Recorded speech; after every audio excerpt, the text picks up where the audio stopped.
Palavra ao Amanhecer, com o pastor Antônio Freire. Não nos conformes com esta era, por isso espera, em Deus espera. Meus queridos irmãos, a paz do Senhor, bom dia! Graças a Deus, graças ao Senhor, estamos de volta. Vamos meditar na palavra do nosso Senhor, na sua santa repreensão, na sua justa repreensão. Nós vivemos um tempo muito difícil. Eu sempre me questiono, eu sempre me analiso. Até que ponto eu amo a obra de Deus, até que ponto eu faço por amor. Já fui julgado, já fui condenado, já fui xingado, já fui maltratado. E eu fico muitas vezes pensando, e os que fazem com o objetivo claro de explorar e até extorquir? É para você pensar também. Eu tenho um propósito no meu coração, nunca fazer ninguém me fazer de besta, nunca deixar alguém me fazer de besta, fazer de tolo, nunca me deixar explorar e nunca explorar ninguém. É um princípio. O Senhor Jesus foi criado no meio espiritual e social muito importante. Era a única nação monoteísta nos dias de Jesus. Era a única nação monoteísta. E,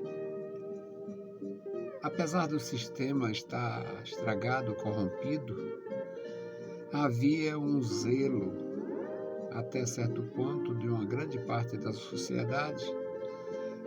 Basta a gente pensar nas manifestações de Deus. O anjo do Senhor aparecendo a Zacarias lá no templo, enquanto ministrava. O anjo do Senhor falando com Maria, que ela seria mãe. O anjo do Senhor falando com José, para ele não estranhar e receber, porque era algo de Deus. O anjo do Senhor livrando Pedro da cadeia lá no período de Herodes, já após a glorificação de Jesus Cristo. O anjo do Senhor falando com o Paulo, não temas, não te cales, não se assuste, tem muita gente nesta cidade para receber a salvação, a graça. O anjo de Deus, os servos de Deus que eram fiéis, continuavam ouvindo a voz de Deus, vendo a manifestação do poder de Deus, sonhando, ouvindo, recebendo a visita dos anjos. O Cornélio, que nunca entrou numa igreja, Cornélio nunca tinha entrado na igreja, não existia igreja para ninguém frequentar. Quem sabe o Cornélio entrasse na sinagoga, no átrio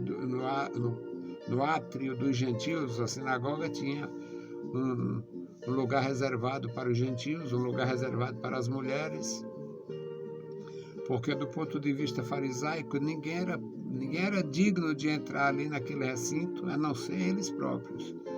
Então, os gentios, as mulheres, crianças, ficavam pelas biqueiras. Resultado, com todas aquelas dificuldades, Deus se manifestava. E Jesus Cristo observou isto. O nosso texto é João capítulo 2, versículos 13 a 17. Jesus observou, Jesus via, Jesus sabia, Jesus entendia.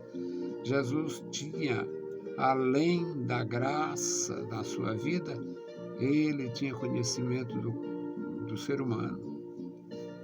João 2:13 diz: estava próxima a Páscoa dos judeus, e Jesus subiu a Jerusalém, e achou no templo os que vendiam bois, e ovelhas, e pombos, e os cambiadores assentados.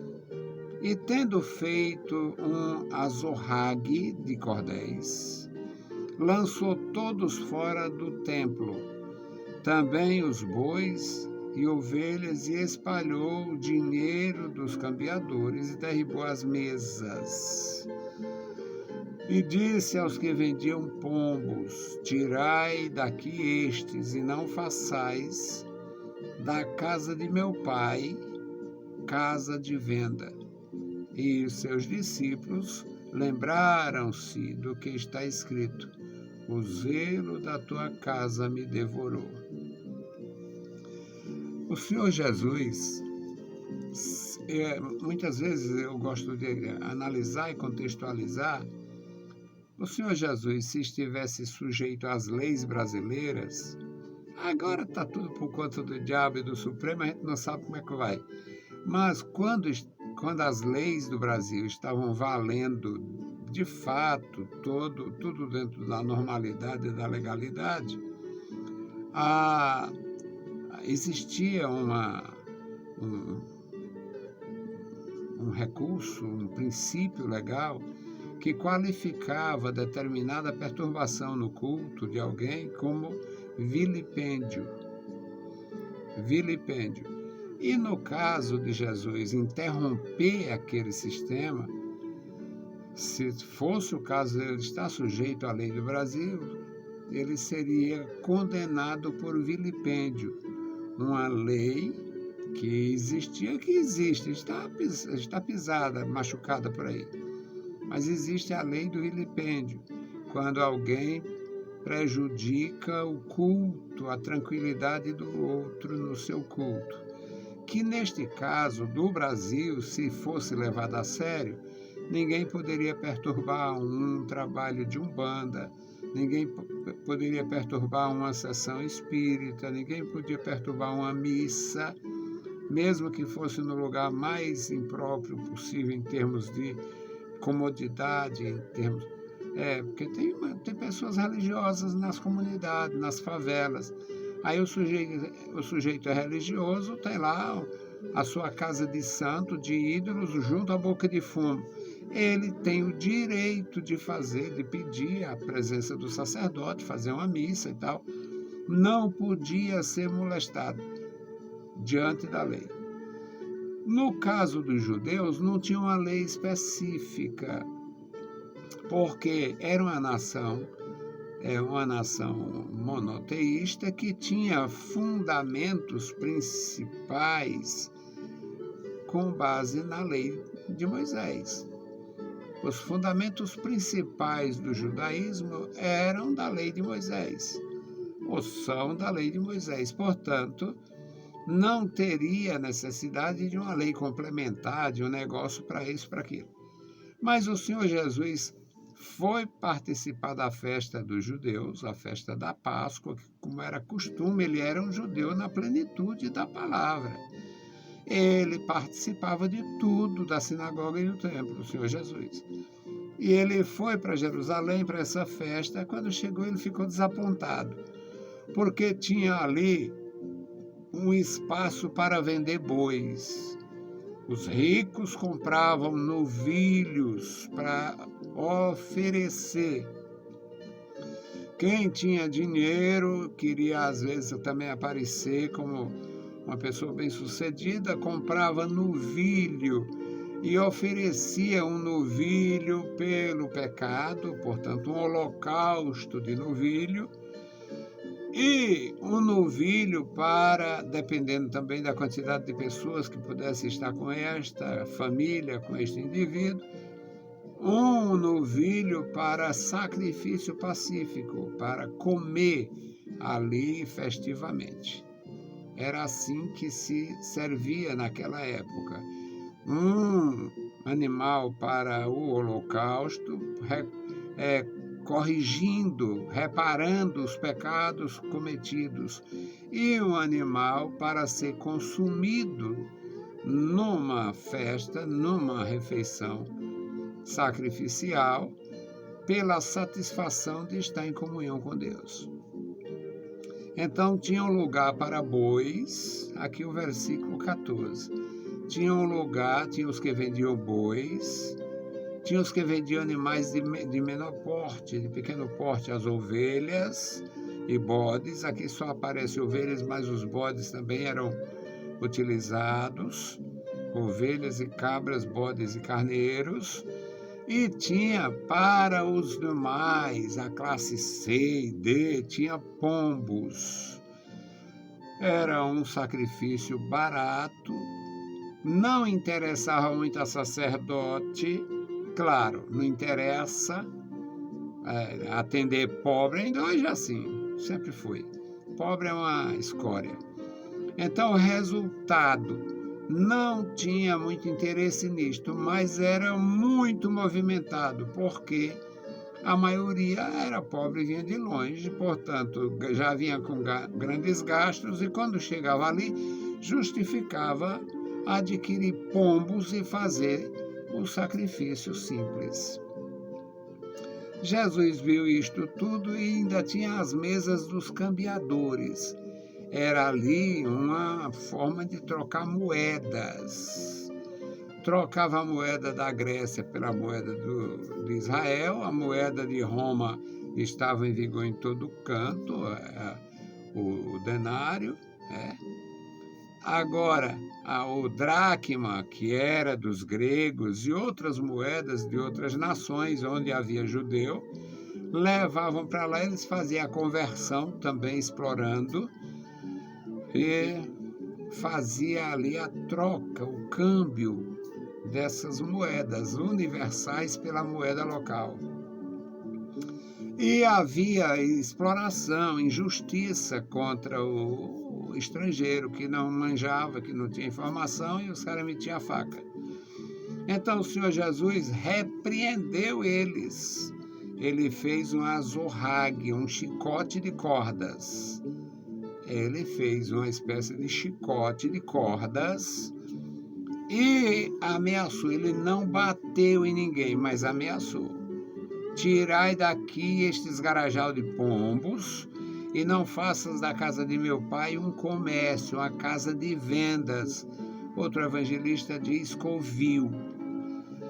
Não faça da casa de meu pai uma casa de vendas. E os seus discípulos entenderam, ai meu Deus, ele vai entrar por um caminho difícil, ele vai ser muito xingado, muito ignorado, muito reprovado por isso. Aí lembraram do que está escrito na palavra de Deus, nas profecias: o zelo da tua casa me devorou. Os discípulos se lembraram e, na verdade, a partir dali, o Senhor Jesus teve tudo pior na sua vida física, porque ficou declarado como inimigo do sistema, que era contrário ao lucro do templo, e tinha muita gente vivendo do templo. Era igualzinho hoje. O mundo cheio de corrupção, os perversos se aproveitando, o infeliz não tem o menor interesse pela palavra de Deus, o menor zelo pela igreja do Senhor Jesus. Ainda bate no peito, não quero saber de placa, porque a única placa dele é a arrogância, a ganância. Não quero saber de placa, pois eu quero, a minha placa ainda é a Assembleia de Deus. Estão demolindo, estão destruindo, estão arruinando, mas eu tenho placa, Igreja Evangélica Assembleia de Deus. Placa linda, placa bonita, placa decente, placa justa, placa verdadeira, placa de quem tem vergonha na cara, placa de quem trabalhou sem arrogância, placa de quem fez sem estar visando lucro.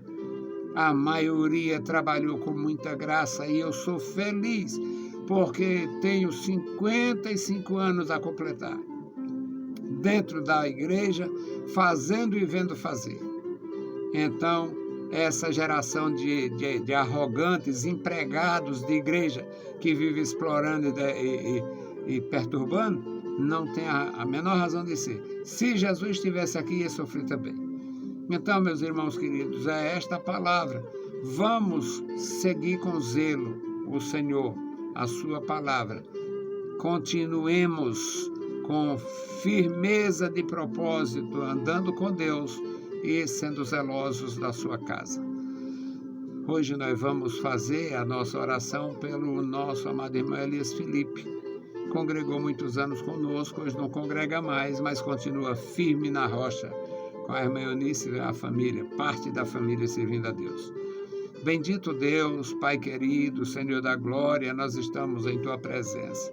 Nós Te louvamos, Pai, pela vida, pela salvação, pela Tua bondade, pelo Teu amor.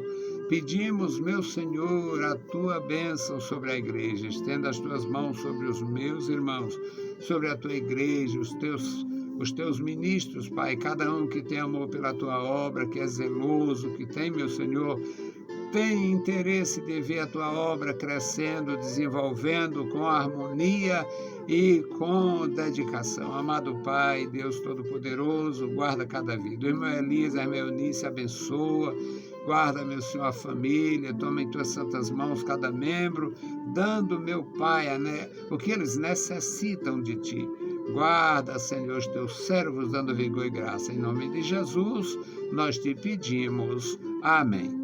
Saudamos a todos com a paz do Senhor, meus amados irmãos. Se o Senhor permitir, a gente volta. A paz do Senhor e bom dia!